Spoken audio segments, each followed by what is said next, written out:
the reason why it is important for us to discuss this electoral reform, I think I've had a colleague of yours, your fellow learned colleague, we don't come here before. A talk say actually there is nothing wrong with the electoral act we get right now. If we be contrary, be say we sabi obey, we get good morals generally.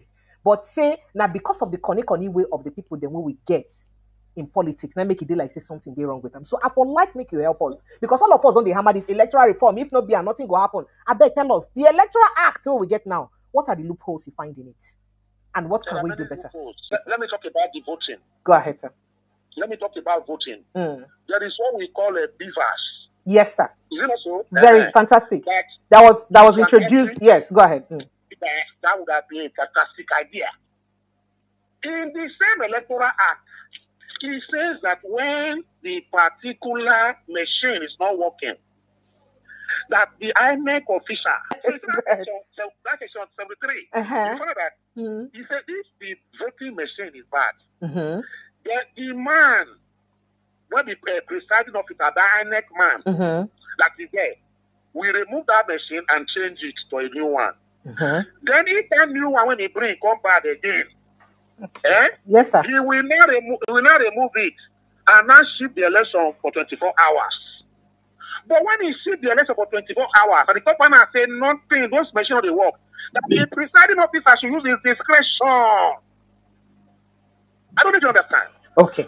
So I can manipulate my phone to be bad so that I cannot record. So that I can use my discretion to now say, since my phone is bad, this is the figures that came out of it, and this is the only thing we can do. And I cannot verify because electronic means is bad. So the presiding officer has the discretion. So he can even say, okay, this first one bad, second one bad, okay, I shift election 24 hours. When the election 24 hours on shift, this same the machine not still work, but election must go on, yeah. So not gonna begin vote as my like. So you go come bypass the beavers. The beavers.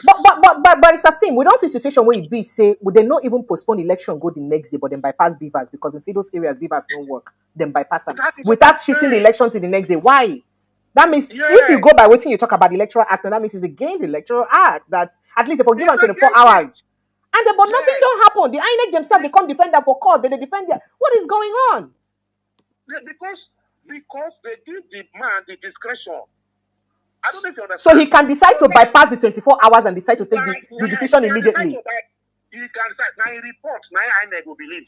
Oh. You understand? Yes, sir. Now he reports. Now INEC will believe because now within his time, now he will carry go give INEC for their headquarters. You get me? You understand the point? Yes, sir. Absolutely, sir. The second one, section 138 or so, yes, 138. It says that if the election take place and they can swear person in, the man will continue. He go there. If they can't able to remove the man at the end of the day, the man is not supposed to pay back. If he chop money for the 6 months when he become governor, before the council not be supposed to be governor, if he chop money, they don't be prosecutor. That means that that is why you see that the moment they swear the man in, they go to hold they swear them in. Once they swear them in, he becomes governor, he becomes president. And he begins to allocate finances. Hell! Because he knows that election tribunal will remove him. If election tribunal remove him, it then means that the money he spent for that period of 6 months, it's gone. He cannot be accountable for it. INEC results is final. Now me go begin challenge INEC results. Alright? That is the burden of proof. Say the election was not free and fair, is on me to prove, not INEC. And that's no me. That is why you see there is nobody. Now very few people they don't remove. Nice tribunal don't remove. After election, they don't show their name. Now very few people. Because you need to prove substantially. Say the rigging affected the election to the extent that make you lose that particular election. How you want to prove them? In Nigeria here, it is very, very difficult. The other one, I'm just giving you areas. Yes, sir. The other one, the INEC guideline. The INEC guideline. By guideline, now make we just make them clear. Now the rules them. rules of the game where be say INEC don't set out, say now this rule go use Yes. play this game for this election. How go they do the election? Good. Section 37, guideline 37, guideline 38, guideline 39 talks about electronic transmission of results. But are you aware the Electoral Act now said that electronic transmission of results or not is at the discretion. I don't know if you understand. I understand. I mean, this played out during the tribunal now, where Ibi say court talk say even though say they go fit they for their guidelines say they go fit transmit electronically, but it has to be first of the electoral empire to decide whether or not they want to use it. That should not be. Why?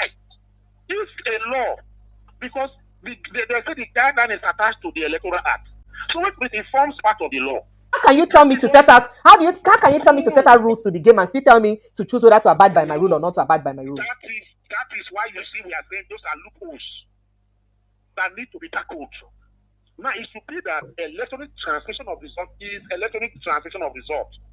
If you cannot transmit a result electronically, then that particular election should be cancelled. You shouldn't use your discretion to say yes, so because of network we couldn't transmit. So you now shift the guideline aside. That shouldn't be.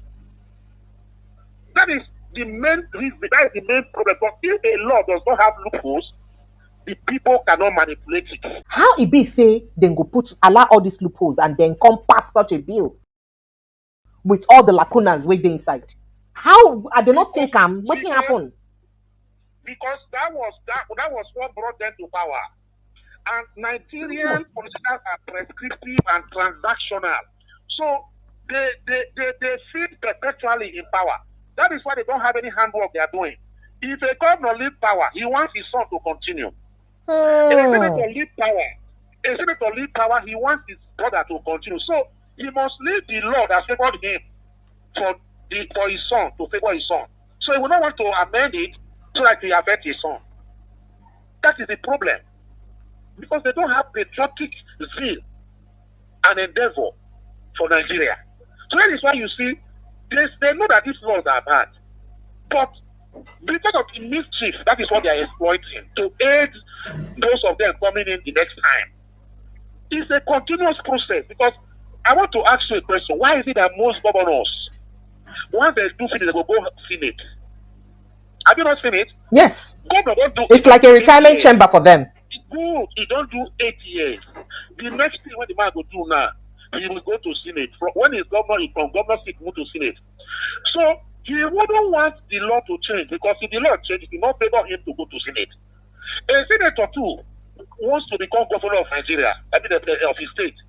He will not want to make the law that will prevent him from becoming governor of his state. So he will let the law be. Rather, what they'll be doing is that they'll be amending useless laws like national anthem and all those other laws that do not make sense. Because those ones not distraction. So none of them want to do that. Precious. You are aware that the United Kingdom Electoral Commission, that is UK, yes, sir, has only 123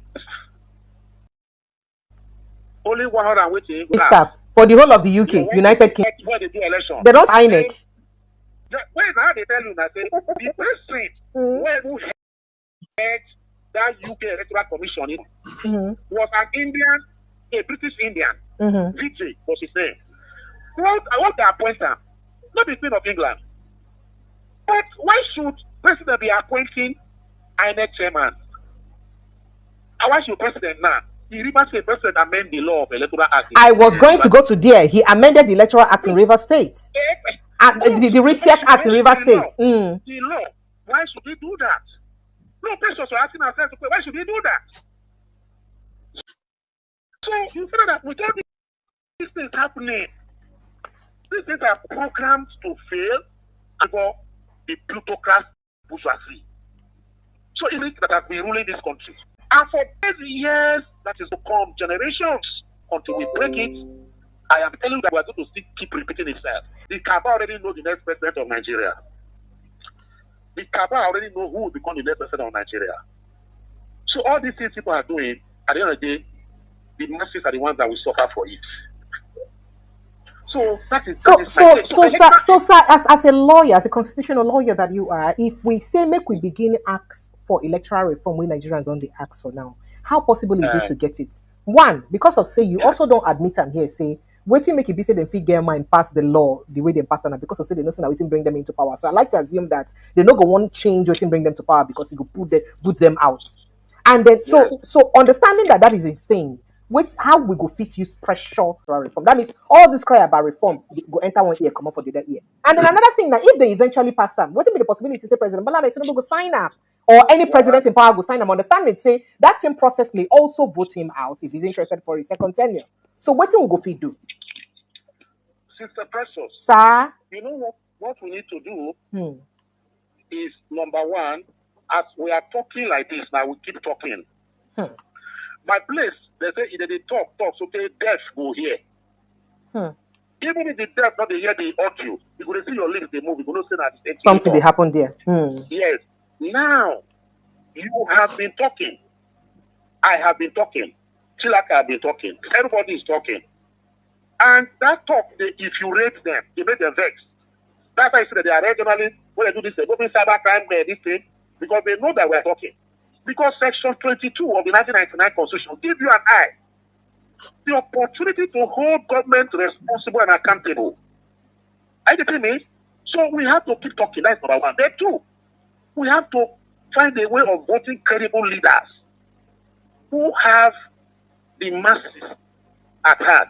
But how do we do that? We have to address that before we move to the next. How do we do that when it be say the system of voting don't already? A Peter Obi now. People love him. He's a people's candidate. Are you getting my point? Yes, sir.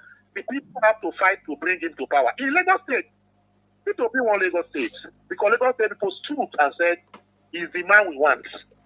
So if you think that they will let that happen again in Lagos State with the present election where they contest and the present INEC? They're not going to fit again. They go fear. They go fear now because we repeat them again 2 times. If we throw it to be goes in Rivers, Enugu, in Benin, in Edo State, Peter Obi won.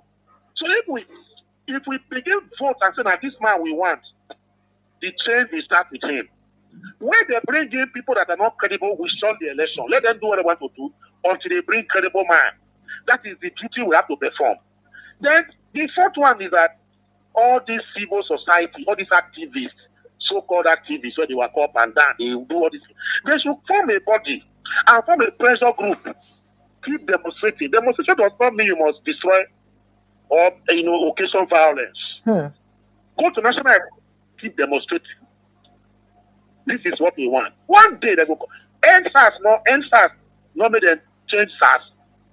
People lost their lives anyway, but a revolution came that we can profile the police today. You can feel the police officer if he's doing any wrong thing.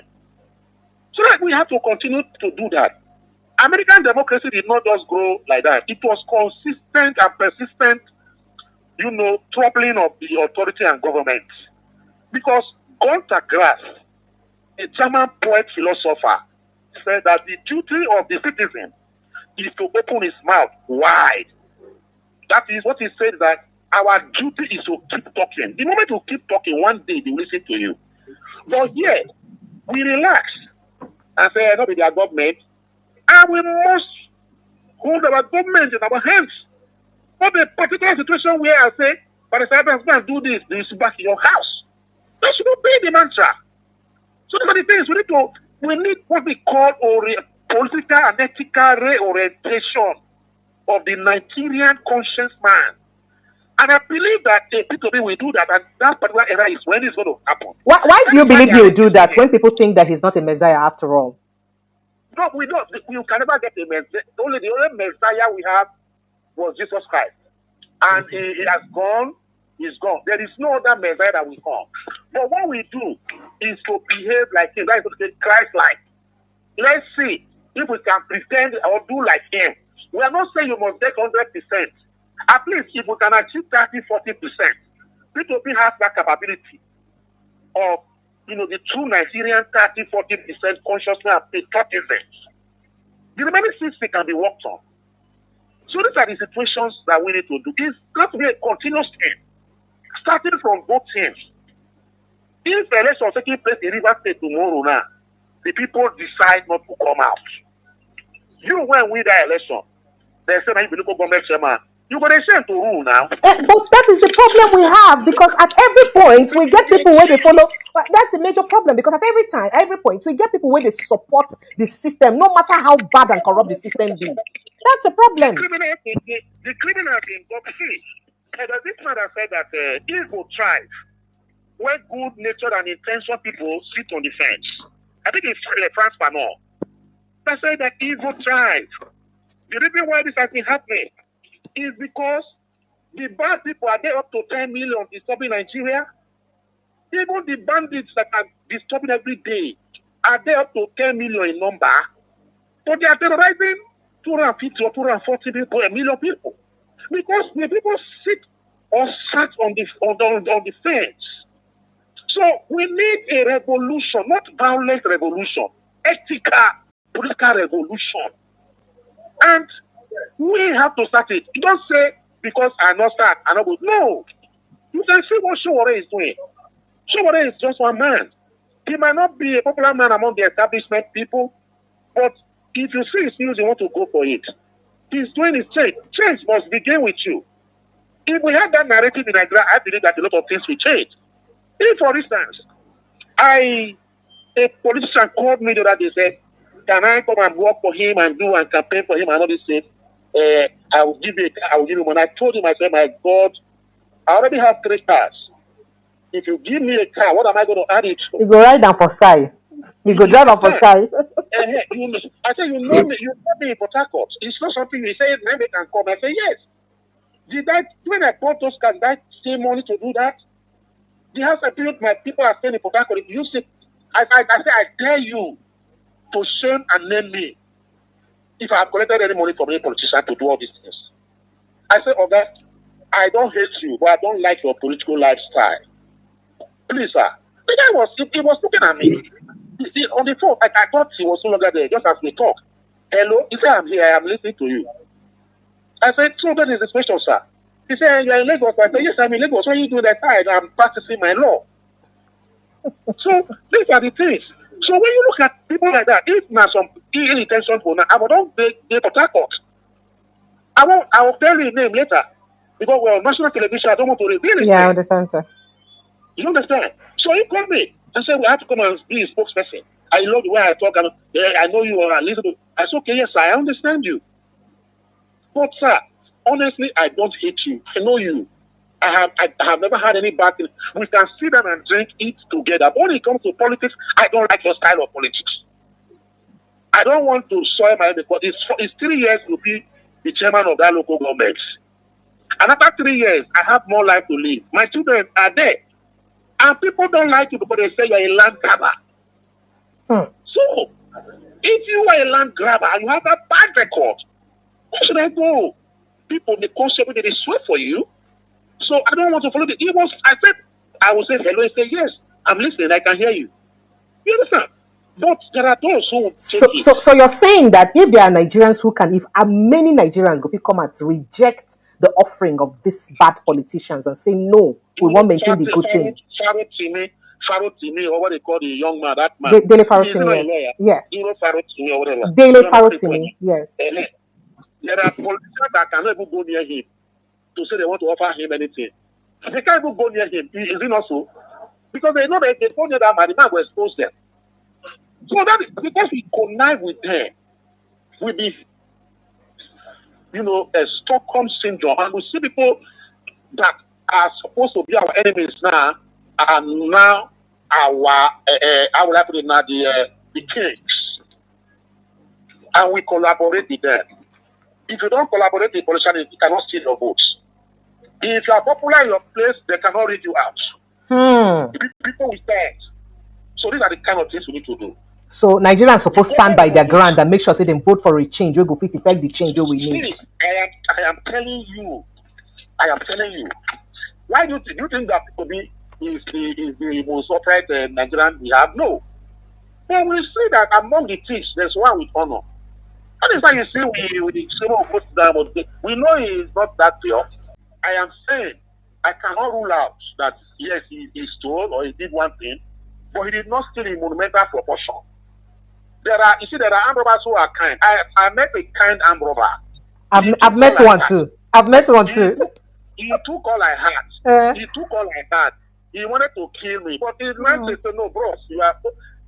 Oh my God, I would have died inside it. Oh. So if I see that kind of a human being tomorrow, and he comes to me and say, "Oh, so sorry, bro, I will hug him because he saved my life." Because na kind armed robber. Yeah, it's a kind armed robber. So if that kind of person comes to the midst of armed robber, I will choose him and say he was kind to me when there was nothing there. He took all I had, but he still has pity on me.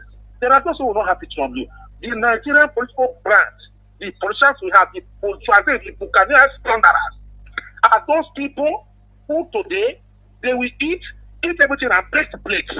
They wouldn't want you to even have to lick the oil. Sure. That is the reason. That is how you see. A Nigerian politician, I ask this question. Why is it that when a governor comes to power, he wants to do an airport? How many people they fly plane? In my locality, Edo State, the ex-governor Obaseki said he wants to do an airport in Edo North. I challenge him, I said, how many people, if they don't know airport you want to do, it's for yourself and them Oshomole and the rest of them. You follow big men. And you follow big men. How many of us, if you buy tickets from Edo, travel on Lagos? To buy ticket now from Lagos to Abuja, you know how much it is. You go into the food first. Yes. So instead of doing that, why are you not doing roads? Why are you not constructing roads? Why are you not bringing water? Why are you not building schools? Why are you not renovating the health centers? These airports you want to do because they do things that are prescriptive and they have prescribed those things for themselves. That is what they will gain from. That is what they call prescriptive and transactional politics. If you read Donald Trump's book, The Art of the Deal, he talks about this kind of this. That's the kind of thing we practice. It's not Buccaneer felons. So they don't have you as that. So why pity them? Of course, there are those who Hitler had supporters. There are those who are going to support them, even though they are dealing with us, yes, but we can overpower them. That is the truth of the matter, my sister Precious.